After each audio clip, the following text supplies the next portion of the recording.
कैसे हैं आप लोग। आई होप आप लोग अच्छे ही होंगे।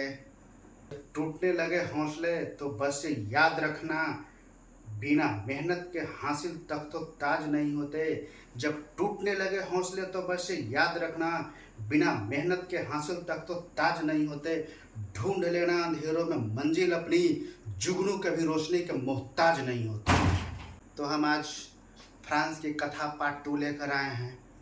पार्ट 1 में हम बता चुके हैं कि फ्रांस में किस तरह से कैसी व्यवस्था थी। अब फ्रांस में आर्थिक सलाहकार तुर्गो नेकर कैलोन आए थे। वो लोग अपना एक विचार रखें कि 5 मई 1789 को बैठक बुलाया जाए। वैसा बैठक फ्रांस में 175 साल पहले बुलाई गई थी। 175 साल के बाद एक डेट फिक्स किया गया 5 मई 1789 को। उसमें सभी लोगों को एक साथ बैठक करके मीटिंग करने के लिए प्रोग्राम बना। उस बैठक में कुलीन लोग सोचे कि हम सर्वसाधारण पे टैक्स बढ़ाएंगे, और पादरी लोग सोचे कि हम अपना टैक्स को वृद्धि करेंगे।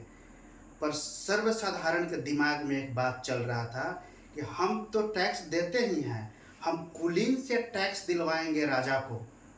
ये बात सबके मन में अपना अपना चल रहा था। मीटिंग होने ही वाली थी, सबका मन अलग अलग था। मीटिंग एक अनोखा रूप लेने वाला था।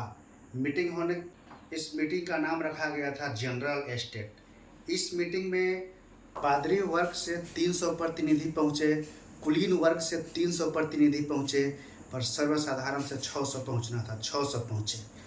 अब इसमें लुई 16वां जो था 300 का एक वोटिंग करवाया, और 300 कुलीन का भी एक वोट करवाया। सर्वसाधारण का 600 था, इसको भी एक वोट करवाना चाहा, पर सर्वसाधारण इस पर विरोध किया। इसका कहना था एक प्रतिनिधि एक वोट होना चाहिए, पर लुई 16वां इस बात पे सहमत नहीं हुए और सर्वसाधारण लोग अपना कक्षा छोड़कर बाहर चले गए और इसका भारी विरोध किए। इसके बाद कुछ दिनों के बाद सर्वसाधारण लोग एक फ्रांस के पेरिस में टेनिस कोर्ट का मैदान था। इस टेनिस कोर्ट के मैदान में सभी सर्वसाधारण लोग आपस में मीटिंग का योजना बनाया।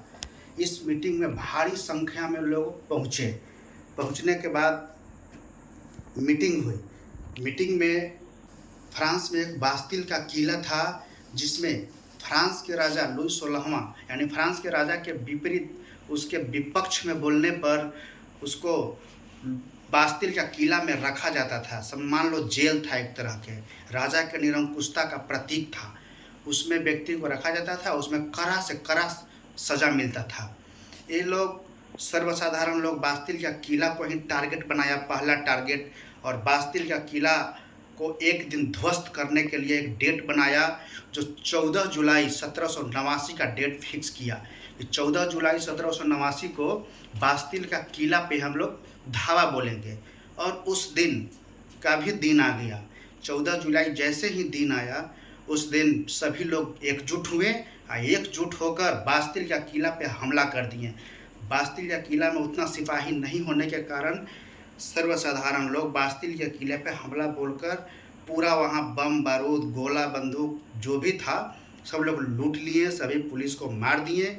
उसमें जो भी कैदी बंद था सभी को छुड़ा कर, और ये लोग अपने साथ बोले कि चलो अब हम आज ही लुई 16वां को भी देख लेंगे। लुई 16वां के पास गए। लुई 16वां जैसे ही इतनी भीड़ आते देखा अपने पास, लुई 16वां भागने के लिए सोचे, पर ये लोग बोले कि हम आपको मारने नहीं आ रहे हैं, बस आपसे थोड़ी सी बात करना है। ये सर्वसाधारण लोग बोले कि आप राजा रहिए, हमको कोई दिक्कत नहीं है, पर कोई भी निर्णय लेने से पहले हम लोगों का सहमति होना चाहिए। ये लोग एक नेशनल असेंबली की मांग किए। इस पे भीड़ इतना था कि लुई 16वां को ये बात मानना पड़ा और एक नेशनल असेंबली की स्थापना किए, जिसमें राजा अपना निर्णय कोई भी लेने के पहले सर्वसाधारण लोगों से पूछता था और पूछ कर वह निर्णय अंतिम निर्णय लेता था।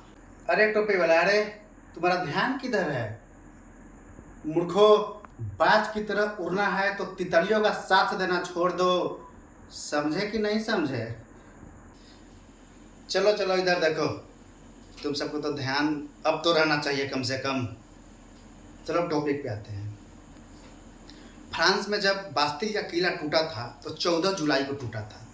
14 जुलाई को टूटने के कारण फ्रांस में स्वतंत्रता दिवस मनाया गया। उसी दिन से फ्रांस में स्वतंत्रता दिवस 14 जुलाई को ही मनाया गया, अब मनाया जाता है अभी। और जैसे संविधान की मांग हुआ था नेशनल असेंबली बना। नेशनल असेंबली बनने के बाद एक ऑब्जेक्शन और हो गया वहाँ पे। उसमें जो आदमी जो वोटिंग करने के लिए रखा गया, तो वो वोटिंग जो व्यक्ति करना चाहते थे उसकी उम्र 25 वर्ष होना चाहिए, और उसके बाद 1 महीना के कमाई में 3 दिन का टैक्स जो देता हो। केवल पुरुष, महिलाओं को अलग रखा गया। वैसे आदमी को अभी वोट देने का अधिकार दिया गया। तो वैसे मान लो अभी भी मध्य वर्गीय को ही वोट देने का अधिकार मिला फ्रांस में। फिर भी जनता खुश ही था, पहले से तो अच्छा था। फिर फ्रांस में संवैधानिक राजतंत्र की स्थापना हुई। राजतंत्र मतलब राजा का बेटा राजा रहेगा, पर संविधान के अनुसार। फ्रांस में ऐसा नया व्यवस्था लाया गया। अरे छोटा, तू अभी भी नहीं समझा, उतना समझाने के बाद। अब तो इधर देखो, फ्रांस में संविधान पारित होने के बाद लुई 16वां को देशद्रोह में 21 जनवरी 1793 को लुई 16वां को देशद्रोह के आरोप में पकड़कर इनको गिलोटीन चढ़ाया गया। गिलोटीन ऐसा व्यवस्था था जो लोहे का बहुत बड़ा तख्ता ऊपर से टंगा रहता था। आदमी का मूरी तख्ता पे रख कर लोहा का गिलोटीन ऊपर से छोड़ देता था। आदमी का सर से धड़ अलग हो जाता था। गिलोटीन ऐसा व्यवस्था था। अरे चुट्टा, अरे तुमको अभी भी समझ में नहीं आ रहा है? 1 लाख मारेंगे आएंगे तो ध्यान दो इधर। फ्रांस में लुई 16वां की हत्या होने के बाद वहाँ एक सदन वाला विधानमंडल बना। एक सदन वाला विधानमंडल को 2 भाग में बांटा गया। एक को मध्यम वर्ग कहा गया, एक को रेडिकल वर्ग कहा गया। रेडिकल वर्ग का मतलब होता है परिवर्तन चाहने वाला। तो रेडिकल वर्ग में भी 2 भाग में बांटा गया। एक को जिरंदोस्तो वर्ग और एक को जैकोबियन दल कहा गया। जिरंदोस्तो दल का हेड बना ब्रिंसो और जैकोबियन दल का हेड बना रॉबespierre। रॉबespierre अपना सहयोगी दांते हर्बर्ट को रखा, पर रॉबespierre बहुत आतंकी राज फैला दिया फ्रांस में।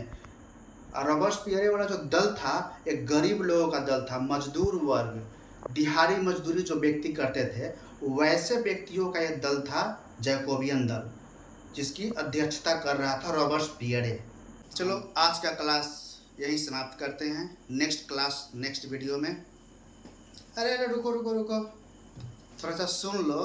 तो सबको यही सुनने का इच्छा रहता है, तो एक सुन लो। लहरों को शांत देखकर ये मत समझना कि समंदर में रवानी नहीं है। लहरों को शांत देखकर ये मत समझना कि समंदर में रवानी नहीं है। जब भी उठेंगे तूफान बनकर ही उठेंगे।